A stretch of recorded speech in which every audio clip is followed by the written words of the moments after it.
विक्रम और बेताल की कहानी भाग 14। चोर हंसने से पहले क्यों रोया। बहुत समय पहले की बात है। अयोध्या नगरी में वीरकेतु नाम का राजा राज्य करता था। उसके राज्य में रत्नदत्त नाम का एक साहूकार था, जिसकी रत्नावती नाम की एक लड़की थी। वह बहुत ही सुंदर थी, लेकिन वह लड़के के वेश में रहा करती थी और किसी से भी ब्याह नहीं करना चाहती थी। बहुत सारे राजा महाराजा उससे विवाह करने के लिए आए, लेकिन रत्नावती ने सबको इनकार कर दिया, जिसके कारण उसके पिता बड़ा दुखी रहता था। इस बीच नगर में खूब चोरियां होने लगी। प्रजा दुखी हो गई। कोशिश करने पर भी वह जब चोर पकड़ में न आया तो राजा स्वयं उसे पकड़ने के लिए निकले। रत्नावती को एक अजीब तरह की आदत थी। उसे फल चुरा के खाने में आनंद आता था।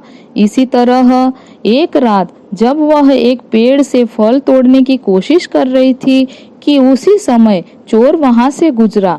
जब उसने रत्नावती को फल चोरी करते देखा तो उसकी मदद की और उसे फल तोड़ना सिखाया।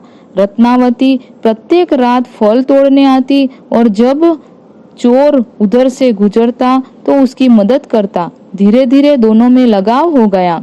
इधर कई दिनों से राजा से जब चोर पकड़ में नहीं आया, तब उसने चोर को पकड़ने के लिए लोहे को काटता है वाली बुद्धि का उपयोग किया।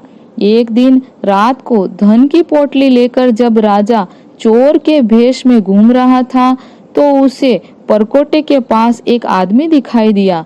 राजा चुपचाप उसके पीछे चल दिया।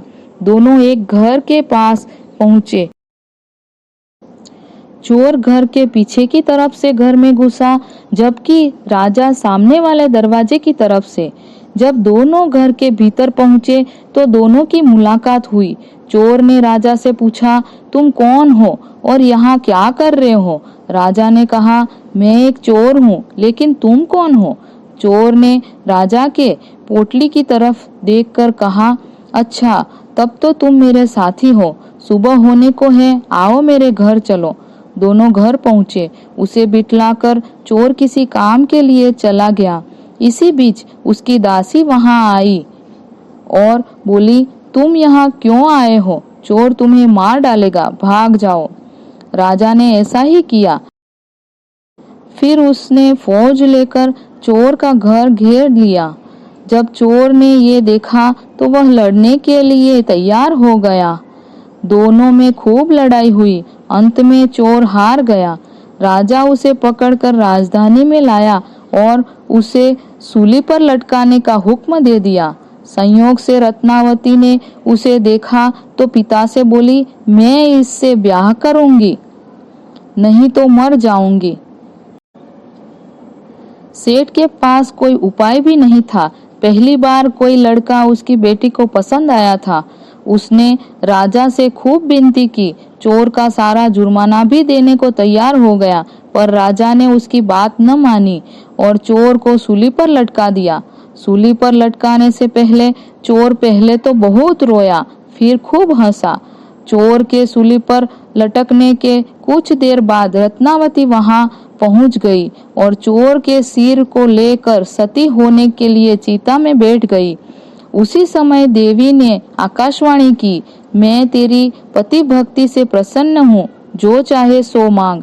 रत्नावती ने कहा, मेरे पिता को कोई पुत्र नहीं है, सो वर दीजिए कि उन्हें पुत्र की प्राप्ति हो। देवी प्रकट होकर बोली, यही होगा, और कुछ मांगो।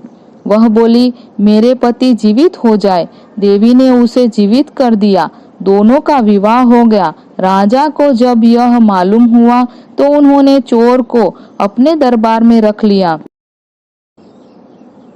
इतनी कहानी सुनाकर बेताल ने पूछा, हे राजन, यह बताओ कि सूली पर लटकने से पहले चोर क्यों जोर जोर से रोया और फिर क्यों हंसते हंसते मर गया? अगर तू जानते हुए भी उत्तर नहीं देगा तो मैं तुम्हारे सिर के टुकड़े टुकड़े कर दूंगा। बुद्धिमान विक्रम उत्तर जानते थे। उसने कहा, सुन बेताल, वह चोर रोया तो इसलिए कि इतनी चोरी करने के बाद वह उस धन का उपयोग नहीं कर पाया। और जिस शरीर के लिए वो चोरी कर रहा था उसे अब वह छोड़ने वाला था, और हंसा इसलिए कि रत्नावती बड़े बड़े राजाओं और धनिकों को छोड़कर उस पर मुग्ध होकर मरने को तैयार हो गई। स्त्री के मन की गति को कोई नहीं समझ सकता। इतना सुनकर बेताल बोला, बहुत खूब, तुमने बहुत अच्छा गणित किया, लेकिन न बोलने की शर्त तोड़ दी। और बेताल गायब हो गया और पेड़ पर जा लटका। राजा फिर वहां गया और उसे लेकर चला तो रास्ते में उसने फिर एक कहानी कही। मित्रों, अगर आपको स्टोरी पसंद आए तो लाइक, शेयर, सब्सक्राइब करना ना भूलें ताकि आने वाली हर वीडियो की जानकारी आपको मिल सके। धन्यवाद।